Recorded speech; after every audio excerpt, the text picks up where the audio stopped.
Samsung devices have typically not done very well in my water tests, though the recently tested Galaxy A50 had performed relatively better. So will the Samsung Galaxy A70, a device with no water resistance, be able to handle water accidents?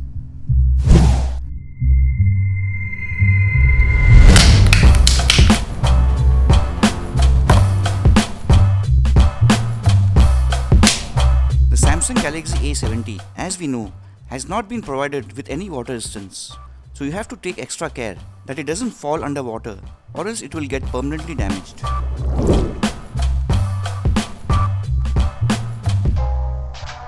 Continuing with the water test, and as usual checking the layer of oleophobic coating on this tempered glass protection. With the presence of an oleophobic layer, you will get lesser amounts of fingerprint smudges on the glass compared to devices like some Oppo and Vivo phones and every Realme device which totally lack this layer. It makes the water roll off in the form of droplets instead of sticking to the glass surface.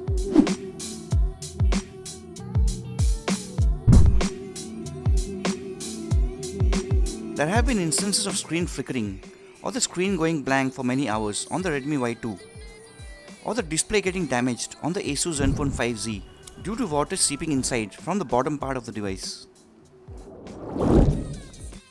Besides these, the most common effect of water on phones with no water resistance is low distorted sound from the external speakers.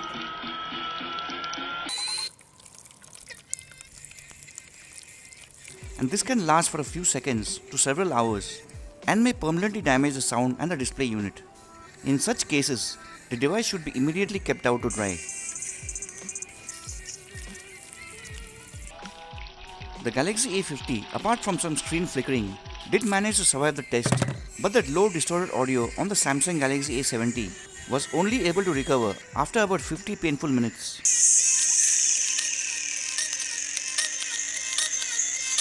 So it's best to keep it away from water, or else it may suffer permanent damage and will require costly repairs.